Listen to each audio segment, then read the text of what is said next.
Hey everybody, welcome back to my channel. I just want to start off by saying I am very sorry with how long it took for me to film this video.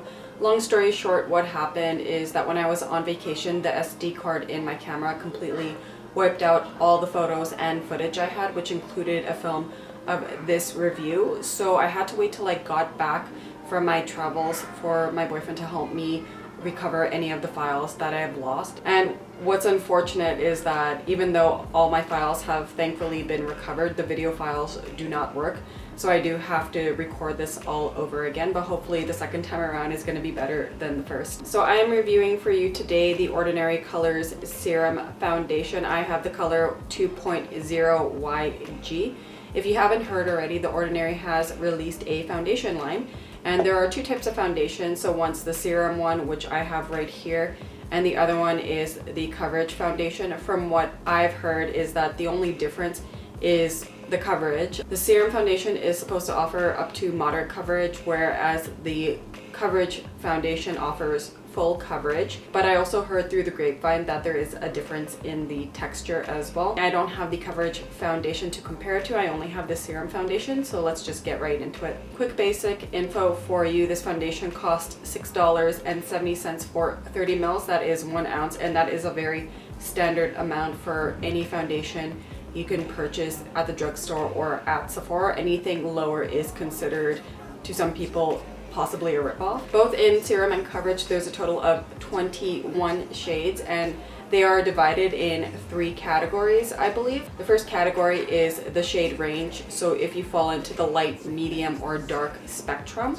And within those shade ranges, they give you the numbers from 0 to 3 to classify the depth of the shade you are. So 0 being the lighter and 3 being the darker. The third thing they do to categorize the foundation colors is add an undertone. So there's Y for yellow, which is what I have right now, P for pink, N for neutral, and R for red. And for about 3 of the foundations, there is an additional letter, like the one I have here, G. So there's G and S for gold or silver highlight. The idea is to give like a natural highlighted dimensional look to particular foundations, and according to their website, they will be releasing these types of highlights later on in their collection to further customize their foundations as well. Another feature about this foundation, especially when you are picking your color, is that you should be able to match at least 3 shades, and the idea behind that is that because of the natural finish of this foundation, it should be able to blend into your skin so well that it shouldn't be too detectable that there is an off color. From what I'm getting. I'm just referring to my phone right now, but the claims that I was able to pick up while reading their quite lengthy description about the foundation is that this serum foundation is supposed to offer moderate coverage, look natural, have a very lightweight serum feel, a rich, highly saturated effect, resist collecting within fine lines, stay on for longer, a semi-matte finish, compatible with most primers. I will list all these claims down below just so you could refer to them as I go through my review process. So how I'm going to break down this review is I'm going to start first and foremost with the application process. Then we're going to go into the color, the finish, and the performance, and the overall, does it meet the claims, and would I recommend it. I'm going to zoom the lens in, and we're going to start with the application process. Before we get into the review, I just want to let you know that this side is without primer, it's just a moisturize, and then this side I have the Ordinary High Spreadability Fluid Primer, just to show you the difference in finish. And you can see right now that this side's a smidgen more glowier than this side with the primer. Alright, let's get to it. This is from one quick pump of the product. As you can see, even though it's super liquidy, it is very, very pigmented.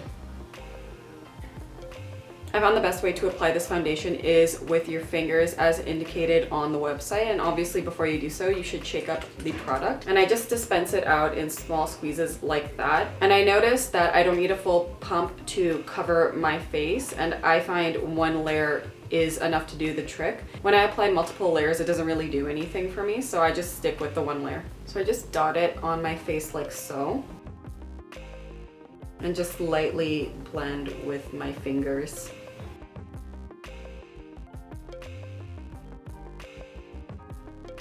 So this is less than a pump. That's covering my entire face right now.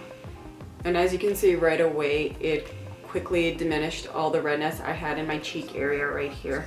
Okay, so this is what it looks like with one layer, and like I said before, I don't find it necessary to go into the second one because it essentially looks the same. For the color, I never fully got matched. I honestly just picked up the color on the whim because usually light to medium with a yellow undertone suits me pretty well. And even though my neck is darker than my face, it all blends together very well. What I really like about this foundation is that even though it's very affordable, it does not oxidize. I really like that about this foundation. If you ever go to the drugstore and get a foundation for a similar price, within a few minutes, that foundation will oxidize to such an orange color. It's almost undetectable from what it was in the bottle. This foundation stays true to the color that you picked up, and if anything, it's going to try to match to your skin tone as best as possible. And I really like that this foundation does not look too yellow with the yellow undertone. It is just right. I'm not sure if that has anything to do with the gold highlights in it, but overall I do like how it turned out and how it blends really well with my yellow neck. So if you were to pick any of the shades out, definitely go with your undertone first and foremost, because I find with the undertone, that's what's going to help you pull off the color more, especially if it's not your correct color. So finish wise, as you can see, it is a really lovely my skin but better look. I know you can't tell right now because they essentially look the same, but as the day goes on, if you do not wear a primer with this, it becomes very dewy, whereas with the primer, it stays in this really nice semi-matte state. From the one layer of application alone, this has very good coverage. It's pretty impressive considering how thin the foundation is. It is a medium coverage at best. Even though it offered medium coverage, it doesn't really do a good job at covering the breakouts. Like, I noticed it covered better in these areas here where it was really red, but as for the redness around my pimples, it did diminish it, but it didn't really do much to cover the pimples, to be honest. So I definitely need to go in with a heavy concealer afterwards. And as for any hyperpigmentation, as you can see, it definitely didn't cover that either. And from my experience, even if you were to layer a second or third time, the redness around your breakouts or hyperpigmentation will not be any more covered. You will have to go in with a concealer, so you might as well just stick to the one layer of foundation. I forgot to mention this before, but this foundation is described to have a spreadability system, which is the reason why it doesn't sink into any fine lines or pores. And hold on, let me zoom you in a little bit closer. This is the no primer sign. As you can see, my pores do not look emphasized.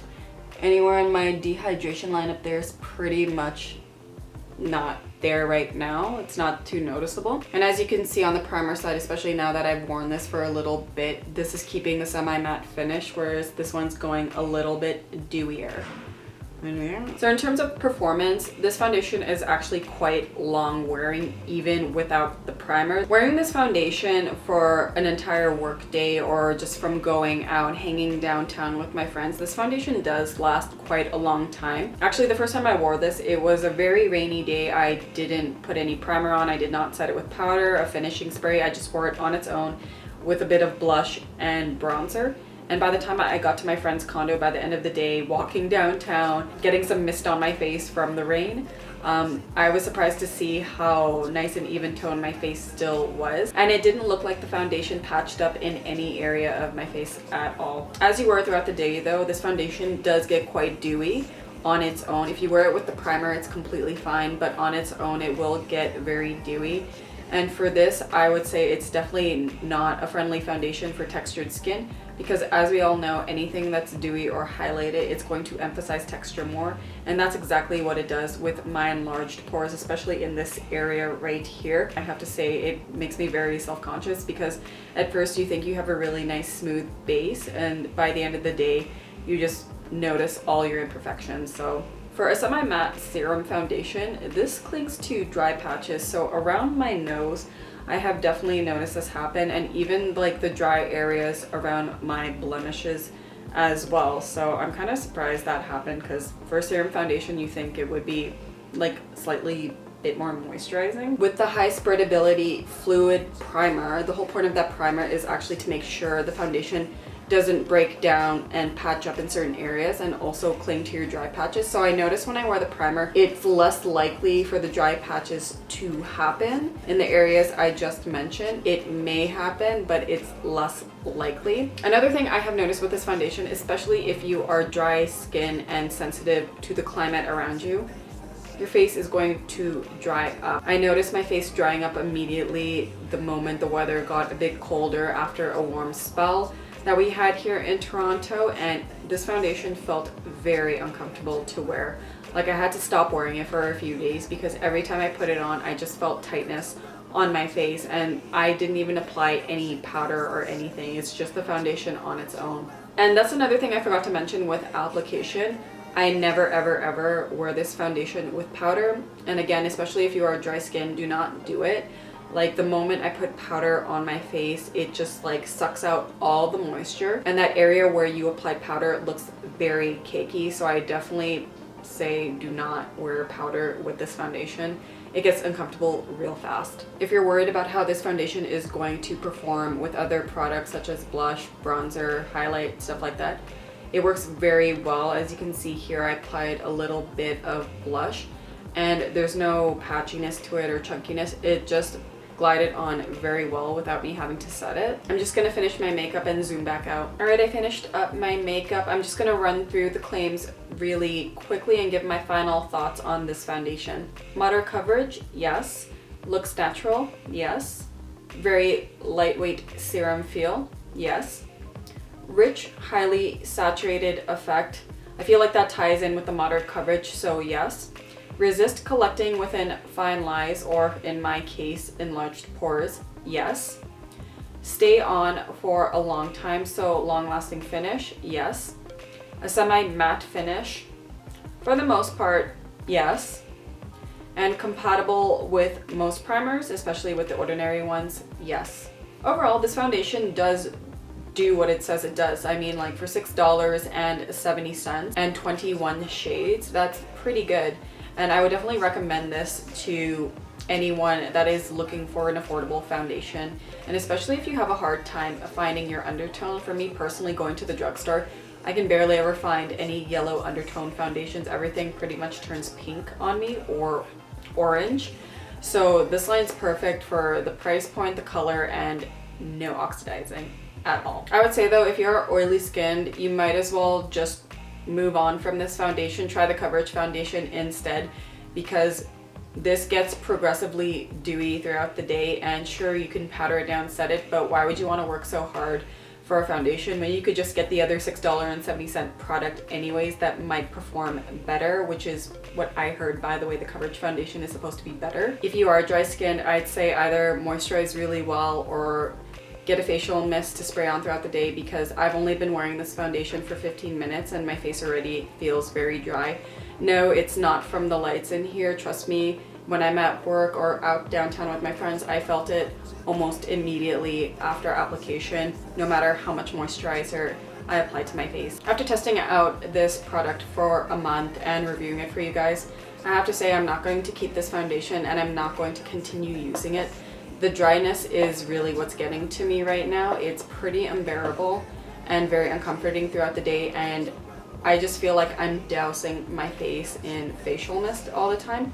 So what's the point in using this product if that's all I'm gonna have to do to make it work? And that is it for this review. Thank you so much for watching. Once again, I am so sorry that this review took so long to do. Like, I swear to you, when I posted that Instagram photo of this foundation, I meant to post up a video literally within a few days, and then all my footage deleted. So I'm happy to get this up for you now. I really do hope that you found this review helpful, whether it be the performance of the foundation, if you're specifically looking at the serum foundation, or even the color. Please give this video a like if you enjoyed it. Subscribe to my channel down below. Please leave me a comment if you've experienced the same thing with the serum foundation. Also, let me know if you've tried the coverage foundation and you find it better than the serum foundation, or vice versa. And I'll see you guys soon. Ciao.